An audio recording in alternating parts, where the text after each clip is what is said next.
My name is Lauren Grace, and welcome back to another episode of Throwback Thursday. Today we have a real industry guru and legend on the show. He's an entrepreneur, manager, musician, tech head, and so much more. Like, there's actually like such a long and extensive list. Walter Wanyanya, welcome. Thank you. Thank you for having me. It is such a pleasure to have you.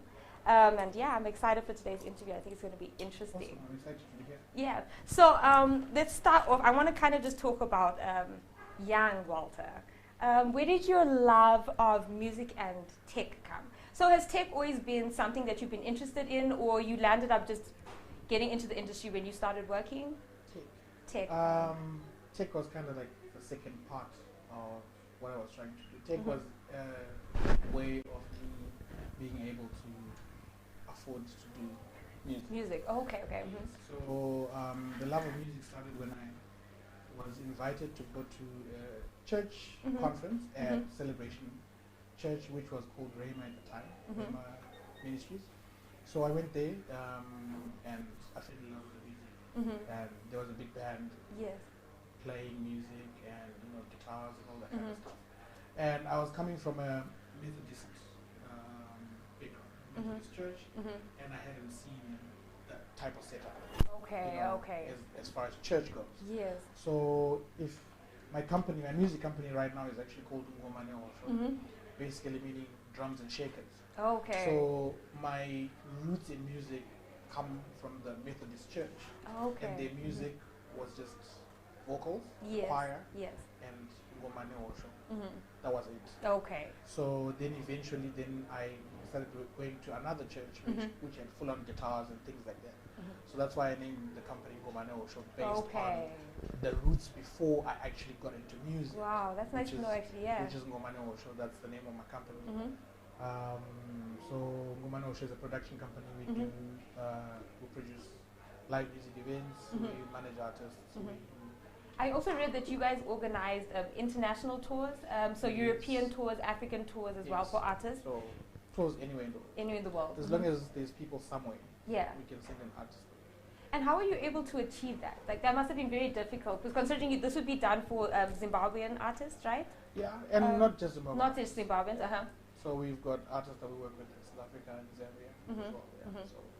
And then you basically decided that you were going to be able to, basically create a platform or a means of these artists having tours. Yes. And how did you get into that? How did I get into that? Yeah, so that's a lot. I'll probably go back to me being a musician. Yes. So when I started going to Celebration, I started playing bass. So I was a bass player, and I did that for a while. And then all I wanted to do was to be a bass player. For the rest of my life. Yes. And but obviously we're not getting paid to perform or to record or to do anything. It was more just for the church. But my mom at some point was like, no, boy, I'm tired of paying your combi money and money for food. I wasn't working. All I was doing, waking up in the morning, throw my guitar on my back, go to church and jam, So but at some point she was like, no. You have to get a job. You have to get a job that pays you. Yes. So that's how I got into tech. Okay. And at church, I had to tell them, Guti, I can't do certain things anymore because now I need to get a job and I'm looking for a job. I wasn't saying, Guti, I'm looking for a job to the guys at church. Yes. But I was just telling them that I now, actually I was going to leave and go to Gweru. I was going to move to Gweru because my mom had found me a job in Gweru. Oh, okay. So then I was telling everybody at church, Guti, I'm no longer going to be here. But I moved into Gweru, my mom found me a job.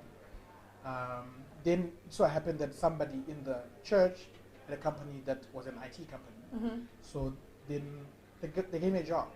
So that's how you... Okay. Yeah, that's how I got into tech. It's not like I dreamed to get into tech. It's not like no.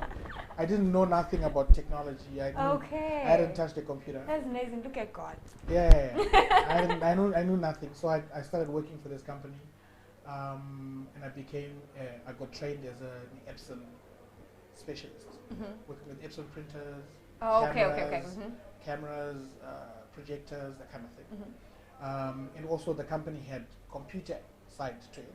So they used to build computers. Back in the day, you'd buy different components and then you'd build a computer from scratch. Wow, okay. So we used to do that. and so I got trained to do that. And then when we were working there, the same company then was supplying printers to an Apple distributorship. Okay. Distributor. So then the guys that we were supplying the printers to, they liked me so much because I used to look after their printers. They asked me to come and work with them in that company, which then I worked for that company for 8 years. So that's how I got into Apple. Yes. So I moved from my first company into the second company and then started working there. I got trained there as well and became an Apple specialist, working on Apple products. Yes. And again, I didn't know that Apple existed when I was still at the other company. Yes. They had to introduce me to the product. Yes. Yeah, so I did that training and then, became an Apple specialist and then eventually started running that company on behalf of my boss. So I did that for 8 years and then eventually left and started my own company. Okay. Which is what I run today. So I run an Apple dealership. Yeah. So we do Apple products and things like that. So that's the IT side of things. But then on the music side of things, while I was doing, I still wanted to do music. I still wanted to play. I still wanted to perform. So I was just basically juggling the two, music, and I was still playing in the church, by the way, when everything was happening on the IT side of things. So and then I started the company, the music company. But that was more because I was getting a lot of requests because people knew that I had music background. Okay. So musicians would come to me when I was at the IT side because we used to set up studios, places like this. That's what I used to do. So then I would meet musicians and then we'll talk about music just like what we were doing earlier on. Yeah. And then so I was getting a lot of requests on that aspect when I set up the music company. Okay. Because I needed to make business sense of the music. And how long had you had it's Tech Tools, right? Yes. How long had Tech Tools been open when you then decided to open your own music company? The music company was actually first. Oh, it was first? Yeah. And then Tech Tools was If you don't mind me asking, like, what age were you at that time? Yo. This is a while ago. I think I was 24. Wow, that is amazing. Yeah. 2 companies, 24. Yes, I was 24. So what I did was I registered the companies while I was still working for someone else. Because I was looking forward, I need to get this thing set up before I actually start. Yes. So I registered the company. A friend of mine is an accountant, so he was doing all that stuff. So he did it for me. And so music is something that then still is my first love. Okay. So everything else follows that. Yes. And it's crazy that actually came from the music. Like, yeah, it is. Music is what I love.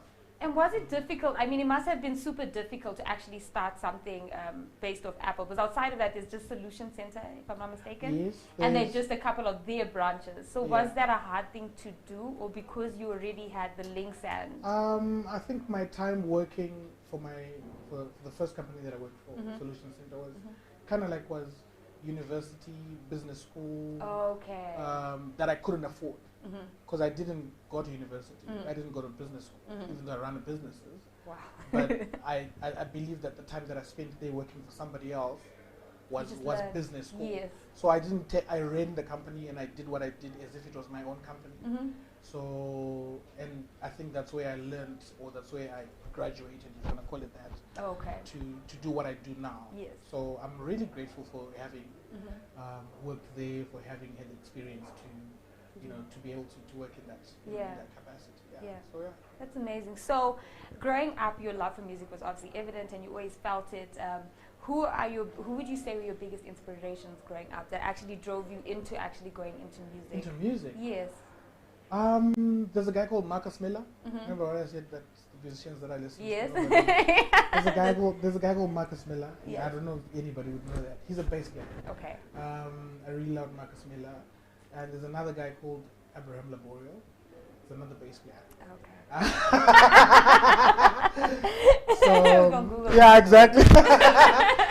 So I was really inspired by, like in any band or in music, you've got, let me give you an example. You've got your Oliver Mtukudzi, right? Yes. Everybody knows him. Yes. But then there's the back end of who he is. Yes. Which is his band. Yes. So I was more interested in the people that are in the artist's band. Yes. The managers, the PR guys, the drummers and things like that. Those are the people that I'm interested in. So if you say to me, okay, Rihanna's band, I can probably tell you that, okay, she's got this band, she tells me this kind of band. Yes. That's what gets me going instead of Rihanna herself. Yes. So if I was to bring Rihanna in to perform in Zimbabwe today, I wouldn't be interested in her. You'd be interested in the band. I'd be interested in the band and the team and the people. That's because I'm those people. Yeah. But it's great because you have to have you guys in order to. Yes. Because the truth is, as people, I would say personally, I would kind of consider myself an artist. I'm more in the PR side of things, very much on the people side. And it was only coming into production that I actually realized the amount of thought and stuff that actually goes into creating something. Yes, he's making something happen. And it was a conversation I had with my mom even recently, and she was like, just go and shoot with your phone. And I said, there's 500 million people right now that are shooting on their phones. Yes. I said, now, like being in the industry, I realized that you have to think about lighting, sound, the team, there's so much that goes into it. So you have to have people like you, and that's why you've been able to create companies. And so I think it's that knowledge. Yes. And then also the fact that I've never been a person that wants to be behind, like in front of the cameras like this. Okay. You're very good in front of a camera though, but nah, try. But this is the wrong end. Yeah. I'm always behind. Yeah. There's superstars this side, and I'm the guy that backs the superstars. Yeah. So, but because of that, I kind of thought as well, and I believe that the experience that I had as a musician, playing on stage, performing, touring, studio stuff, and all that, was preparing me for me to be able to help others that are doing the same thing. Yeah. So my business in music now is we enable artists to do just that. Yes. So I believe that we can do the best we can based on the fact that me and my team, most of us, were involved somehow in music. So now for us to be able to prepare an artist for performance, we know it firsthand. We've been on stage, we performed, and that kind of thing. So it's easier for us now to know what it's like and what it takes for an artist to get on stage and to be able to perform. So we have to have that first-hand knowledge. Okay. So, but again, it wasn't the plan. We just happened to have been musicians that then transcended to become people that are in business doing music, but not necessarily on stage. Yes. So that's what enables us then now to build stages for artists and to help artists to manage them and that kind of thing. So I think that's where we've got an edge, because we're not just people that think, oh, I can manage an artist, or I can do this. And we actually have done it before, And kind of call us failed musicians.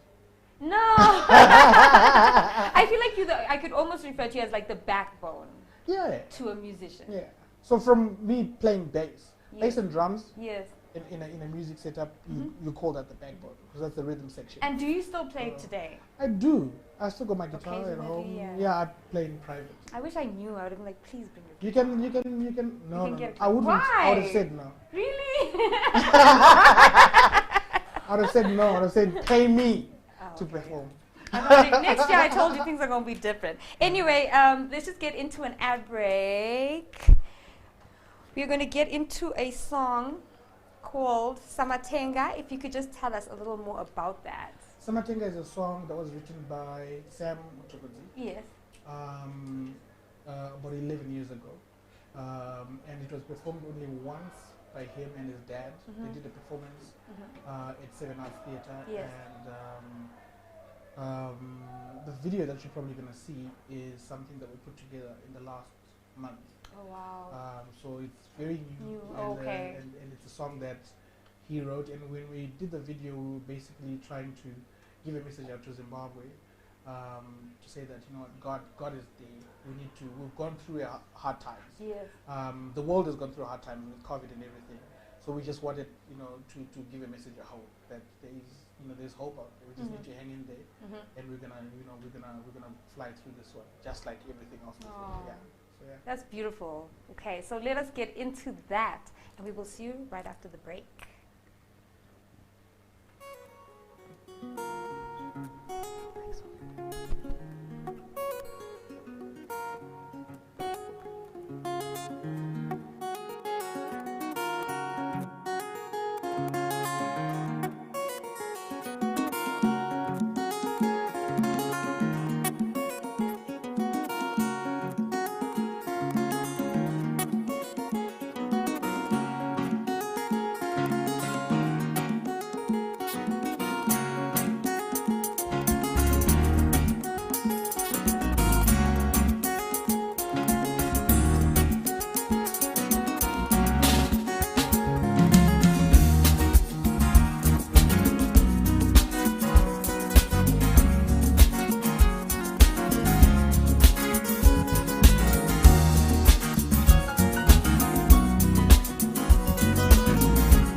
Samatenga murimi kumaro.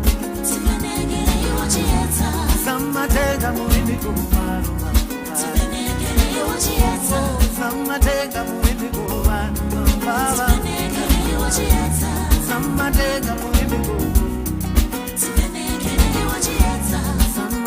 murimi kumaro. Tivenegere iwochieta.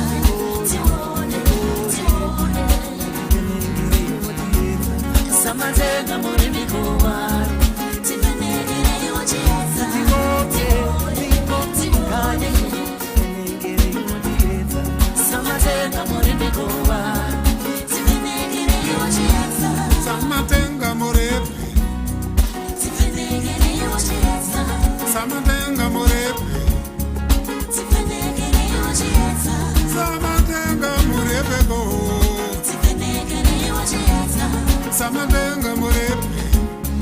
Tivenegere iwochieta. Baba we. Baba we. Tione.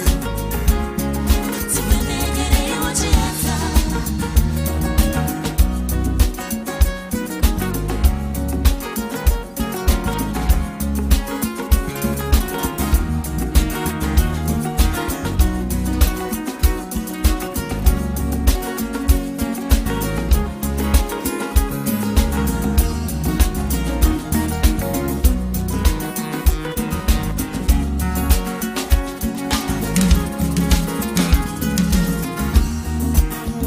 Matino famba mambo tivenegere iwochieta.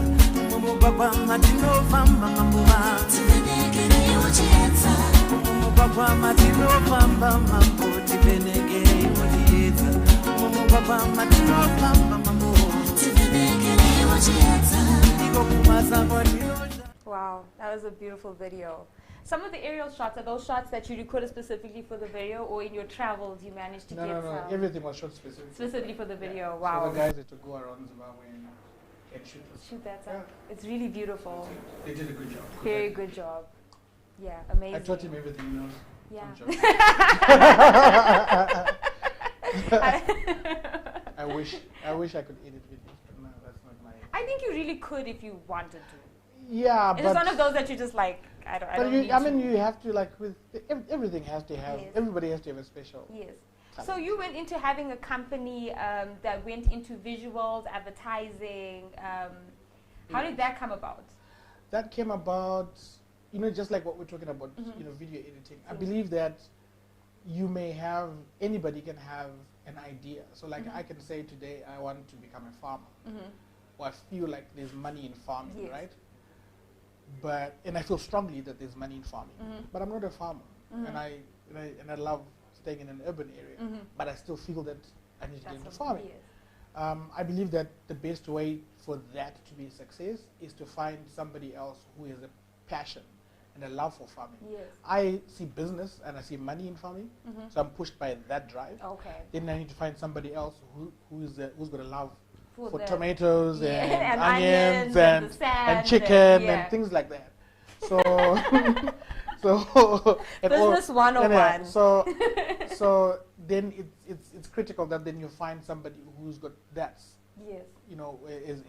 Is what's going on for them. Join that together, and then maybe you can definitely get a successful thing going. So that's basically what happened with that digital company, advertising, marketing. So two friends of mine are into advertising, which is something that I'm not into, but I think or thought there was an opportunity in that and I could make money out of it. So we sat down and we started this company together. So yeah, it's still going. So that's that. But it's not something that I'm like interested in besides the business side of it. It's not like your passion. No. I wanted to not create. at all. Yeah, not at all. My passion is music. It's it's simple as that. Yeah. And the same thing is Apple. I really love the brand. Yes. I'm happy that I'm involved in it. Yes. But I don't think I can call it something that is something I'm passionate about. Okay. I then grew to fall in love with Apple and Apple Yes. products and what Apple has done with all the different products and what they do. But then it's not something that I love. I'm the guy that loves music. I would do music for free. I wouldn't do Apple for free. Okay. And I wouldn't Yeah. do music, yes. I can. That's why I'm here. 'Cause Yes. we're talking music and we're talking, so I can do this. But I wouldn't really leave my work and then say, oh, let me go and talk about Apple products. Products. Okay, I understand. I don't know if that makes sense. Yes. No, that makes 100% You know? sense. Yeah. So yeah, that's that. So, And then you went into, we want to talk about now festival work. Okay. Obviously, that stemmed from your love and your passion of music. Yes. The figures made sense. yeah. Was that seems like a bigger risk outside of, like, you know, having businesses is one thing, but going into festivals, that must have been like a big, like a leap of faith almost. I'm crazy. I do crazy things. But you're crazy about what you know. Yeah, I'm very spontaneous, Mm-hmm. and I have a very crazy team of Yes. people. Yes. So, you know, I work with some people that are like-minded people. We Yes. meet to discuss the festival. Yeah. First hour, we're talking nonsense. Mm-hmm. And then we maybe work for 15 minutes. So it's very good that I've got a good bunch of people that Around you. have been friends of mine for a long time. That's even better. And then we just happen to work together as well, and we work together well. So I don't think that the success, if you want to call it that, of Jacaranda Music Festival is solely because of me and what I'm capable of. I think it's because of the people that I work with who are just as insane as I am. And what was your vision for Jacaranda? The vision for Jacaranda was basically, first of all, Jacaranda Music Festival, it's in reference to the Jacaranda trees, which Yes. is right now. They're looking Okay. dull, they're looking sexy. That makes so much Exactly. sense. So I didn't even so think this about time that. exactly. So this time of the year, the Jacaranda start blooming. Yes. So the festival runs the first weekend of October, and at that time they're like in full bloom. Mm-hmm. And because we have the festival in Harare, when we're thinking of what to name this festival, and it just so happened that, you know, it was that time of the year that we were thinking of doing it, so it made sense for us to be able to name it Jacaranda Music Festival based on literally The season. the season and how beautiful Harare looks at that time. Really? It's not even just Harare; it's the whole of Zimbabwe basically, yeah. and parts of South Africa and things like that. But the Jacaranda tree is not even indigenous to Africa. But so we then, the whole point was your question. The whole point of the festival is we celebrate the city of Harare, celebrate the people, and we celebrate the music. So we bringing these three main things together. So we focus on the city of Harare, and we focus on the people of Harare, and we focus on the music that is not necessarily Harare music, but the world. We bring the world to Harare, in music. So that's why we have different artists that come and perform at the festival, and literally have a blast and have a party. And we've been doing that. How many years now? It's 3 years now. 3 years. Yeah. Okay. So it's been. We're very young. Yeah. But, Everyone knows about Jacaranda Festival. Everyone. I don't know if everybody knows, Everybody. but people know about it. So we're Yes. grateful. We're grateful that we've had a good run so far. That's amazing. That is amazing. So, So from festival, businesses, everything, now we want to talk about management. How did you get into now management? Obviously, it was now understanding the industry, understanding the business, Yes. understanding the tour life, the behind the Yes. scenes, the PR, the creativity. If they need anything that has to do with Apple. So you basically had this and then were like, okay, I can manage. Yes. No, I mean, I think as I was getting involved with my business, which was Tech Tools, was doing a lot of promotions. So we were doing a lot of sponsoring of artists, album launches, you know, artists that are wanting to do things for themselves, you know, will come and say, okay, you know, this artist needs $2 to do this, and then we'll do that, and then they, you know, like there's would swap opportunities. So from that, we then kind of had to marry, you know, to think of how we can then move from just being a sponsor. Then we got Ngomano Show to handle the artists. And then after that, I was invited to talk about management. I was invited to talk about artists in general, you know, radio interviews and things like that. But every time I would talk about artists, it was all theory. So, you know, if I got to a radio, like if you came for an interview like now and you asked me about artist management, what I would tell you was theory. Yeah. I never managed an artist before, so I would give you answers based on what I think should be. Yes. So based on that, I tell myself, okay, I really can't talk about management until I've done it. Yes. So I really felt like I wasn't qualified to talk about management until I actually did management work.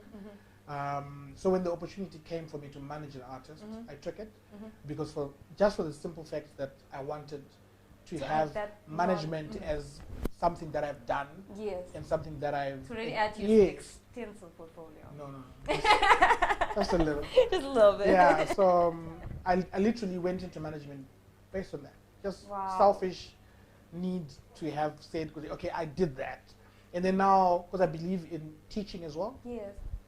And because we're getting a lot of opportunities to speak at different festivals and conferences and things like that, I wanted to be able to speak on something that I have knowledge in, something that I've experienced. So yeah, so I started managing. The first artist I started managing was Victor Kononga.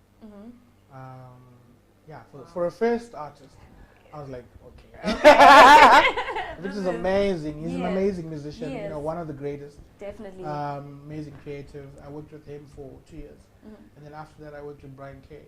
Yes, and he's amazing talent. I've actually worked with him a few times. Don't say that. People are watching. Brian is okay. Brian's really, really good. Amazing. So good. He's one of those very rare talents that is an all-rounder. Yes. Composer, guitarist, vocalist. Wow, I actually didn't know that. Yeah. He's a producer as well. So he's really, really good. So I was privileged to work with a young guy. He's like my little brother. So yeah. And I still work with him today. Yes. Not management, but we work daily. Literally daily. We talk, but he's got his own management team. So I worked with him as well, and then lastly I worked with Dr. Oliver Mtukudzi up until his passing. So those basically 3 artists kind of give you like a broad thingy, experience in working with 3 different artists that at 3 different levels doing different things, because Brian was starting out. Yes. And I wouldn't say he's an upcoming artist. Actually, there's no, Yeah, he's been... Yeah, he has been around for... He's been around for a while. Yeah. So he did the Starbright thing, and then eventually, he is who he is now. Yes. And he's definitely not an upcoming artist. He's just an artist. He's an artist, so talented. He's matured in that, and it's really exciting to see what else he's gonna give us. So yeah, management has been amazing. And is there anyone that, if you had the opportunity to manage that you've heard or seen here in Zimbabwe? Yes. Is there anybody that's like caught your eye? Why are you doing this? Because we got plans. We got plans. Is there anybody that I would want to manage in Zimbabwe? I wouldn't personally manage another artist. You wouldn't? No. Why? My business would still manage artists. Oh, okay. But personally, I wouldn't personally manage an artist anymore. I think Dr. Mtukudzi was probably the last artist that I managed. Yeah.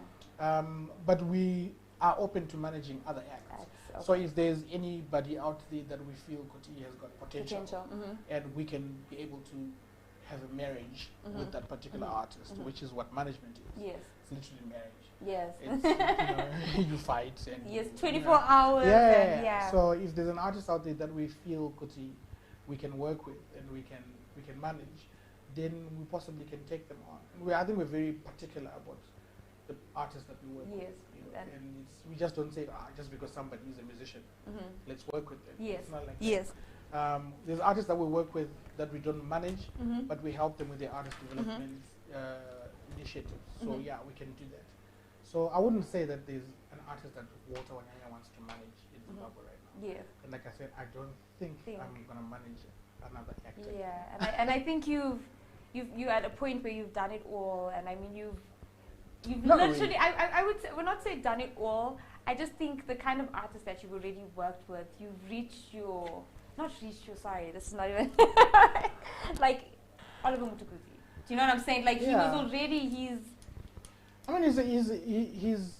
Oliver Mtukudzi is Oliver Mtukudzi. That's what I'm saying. I couldn't even put it into words. Like he's Oliver Mtukudzi. It was an honor and it was a privilege, but I wouldn't say like comparing the ones that I've managed personally, I wouldn't put him above Yes. any of the others. Yes. At the end of the day, they're all just creatives Yes. trying to do what they need to do. So our job is to be able to enable that and to be able to go on top of whatever they're wanting to achieve to make it Yes. happen.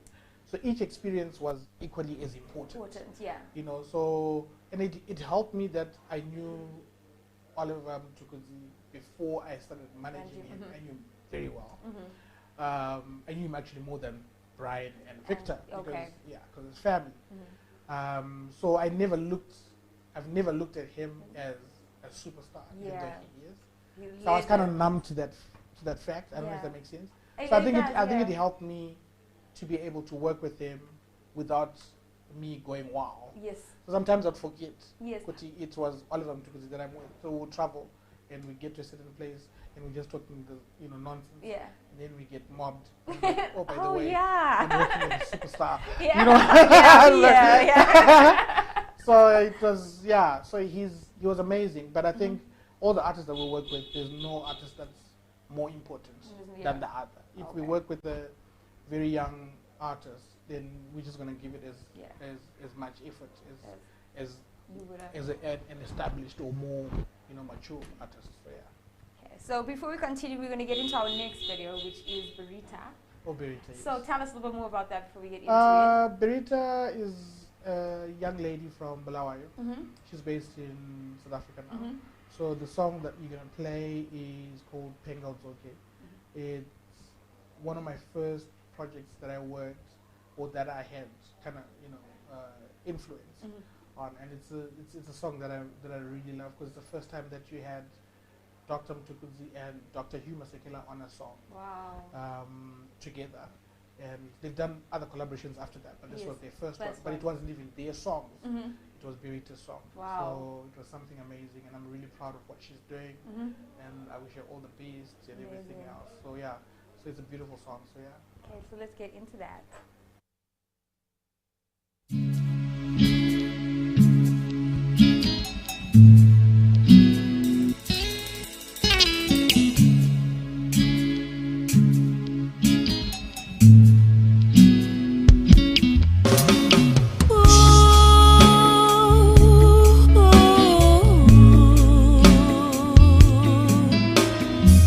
Da da da da da da, hey.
Shandisa.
Tizukuru twangu paturi baba wega Tenga muribigo Chengeta tuwana twangu darare uma Samatenga muribigo Tizukuru twangu darare uma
Samatenga muribigo, timenegere iwachieta. Samatenga muribigo, timenegere iwachieta. Samatenga muribigo, timenegere iwachieta. Samatenga muribigo, timenegere iwachieta. Samatenga muribigo, timenegere iwachieta. Samatenga muribigo,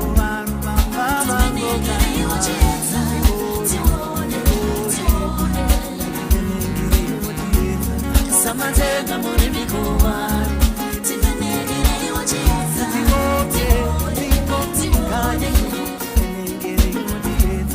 Samatenga muribigowa, timenegere iwachieta.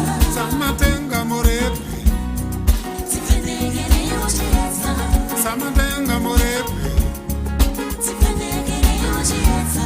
Samatenga murepe go, timenegere iwachieta. Samatenga murepe, timenegere iwachieta. Baba we, Tione. Timenegere iwachieta.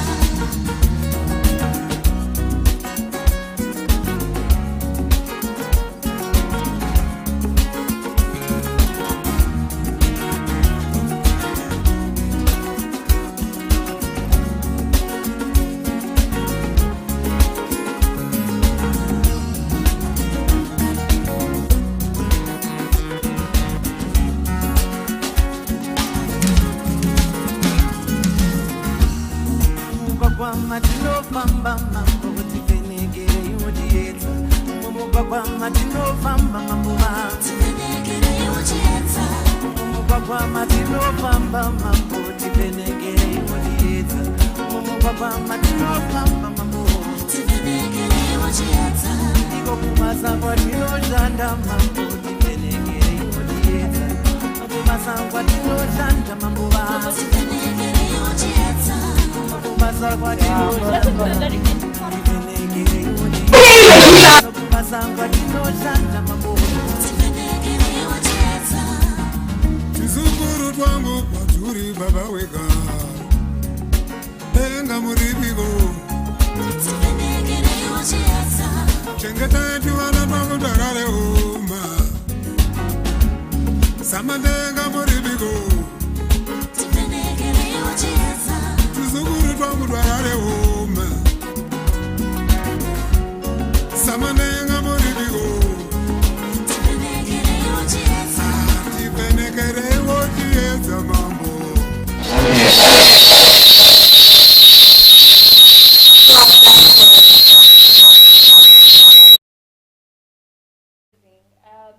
I actually just wanted to ask you a question. I had the opportunity to meet Dr. Mtukudzi, and he was like so humble. I've met like artists that probably don't have the same amount of success as him, and I felt like they acted very differently. When it came to like success and being an artist, like what would you say was probably something, the biggest thing you learned from working with like Samatenga and Dr. Mtukudzi? What did you take from them? I would say they were very, they were involved in music for a long time, like a really long time. I was born and they were doing music. Yeah. You were just born and then you hear there's a guy called Samatenga, you hear there's a guy called Yeah. Oliver Mtukudzi. Yeah. So they were at it for a long time. So they've been through quite a lot as far as music goes, going through the paces of them getting traction as musicians. And I would say, like the one thing that I learned the most from both of them, but obviously described by Huma Sekela, was the ability to being able to be successful in success. So the ability to be able to know that, okay, I've achieved this and I've arrived here, and I'm happy to have come this far. Yes. And then you also, the next thing after that is for you to be content with that, for you to stay, level-headed and not think that you're better than the next person or better than this guy and that guy, because success and achievements are all, it's very personal. Yes. So you can say that your you're goal, successful. Yes, yeah. you can say you're successful. I can't dispute that. Because in my mind, like yes, in your head, you would have achieved certain things that you thought were not achievable. So that is success. Yes. So after that, are you successful at whatever it is that you call success? Yes. And that's the next level. So I think that's the one thing that I learned from both of them. They were very successful at success. And it's something that I always say, because it's something that I think is super critical. Yeah. For a lot of us, it's not just music. Yeah. It's anything, So can we say that that's where you learned your humility from? You're super humble. I don't know if I am humble. You are. I try, but... So just another question I want to ask before we wrap up. How have you managed? So whenever someone comes onto the show, I try my hardest to dig up anything I can on them. And dig up dirt? Yeah, because you want to end it on a good note. And I personally, I've known you over I've known you over the years. I can't say that. Yes. And just even recent, it's all good. And how have you managed to keep this persona, such a clean persona? Literally online you go, it's about your businesses, projects. There's nothing, there was nothing bad I could find on you, Walter. And not that I wanted to, but there's always scandal. You've been in this industry for a really long time. Yeah. So the truth is there would have been something big enough that I would have been able to Google it. I don't think there's anything that I've done intentionally to stay clean, if you want to call it that. But I don't think I've done. Obviously, I'm not a perfect guy. Yeah, no one's perfect. But I think if there's anything out there that is dirt, maybe it's not dirty enough for it to be to be news, to be found on Google. But yeah, I don't think it's anything that I've done intentionally. I'm not the kind of guy that says that walks on eggshells and says, okay, I'm gonna try and stay. Yes, yeah. It's not intentional. If it is true, then it's probably that's just how it is. Yeah. And yeah. So, but yeah. But such an honor. I'm gonna Google myself now after. Yeah, you should. Be I do that. It's I literally kept reading, and it was just newspaper articles and stories, and it's just Nyash says, sorry. Walter's done it again. Do you know what I'm saying? Yeah. Knew this, knew that, and I just on behalf of young people in this country, it's so inspirational to be able to. You guys are basically the pioneers. You've created way for all of us young and aspiring artists. And I mean, Zimbabwe, everybody understands how difficult Zimbabwe is. So even as an artist, it's that much harder. Yeah. So it's having this show, it was important that I bring on people like you that can come and impart advice from the top to the bottom. And you started from the bottom, you know what I'm saying? Yeah. And it's such a pleasure, and you are such a motivation and inspiration. Thank you for having me. We've got plans to work at Jacaranda Festival and lots of things coming soon. I'm just saying it Just now. So that I'm going to be remember, there, right? remember, yeah. Everyone heard what I said, yeah.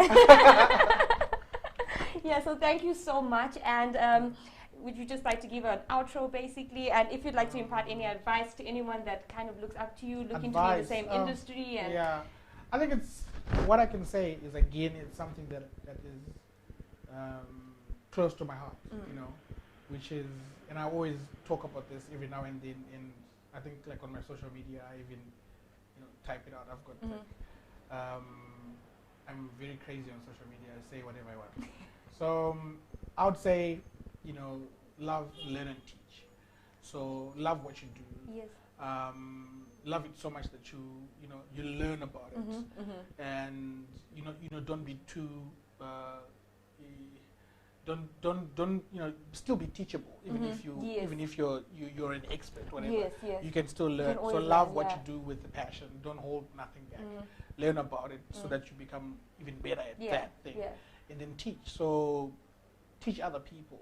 So no matter what level you're at, you can teach somebody else what you know. You can teach somebody else what they can be. And if we're not teaching each other, if you're not teaching younger guys, then it means that we're not going to grow as a nation. We're not going to grow as a people. Yes. We're not going to grow as industry. So what's taken me 5 years, if I teach the next guy, it should take him 4 years. And if that guy teaches the next guy, Right, it's it 3 should take years. him 3 years and until it becomes almost instant. So if there's anything I can say to anybody is love, learn, and teach. Wow. So yeah, let's just keep it real like that. Real, Then that we is should real. So we you should heard be it able here. to- We have Walter Wanyanya, guys. And thank you so much for joining us, everybody. And we will see you next week. Lots of love. God bless. And we are out.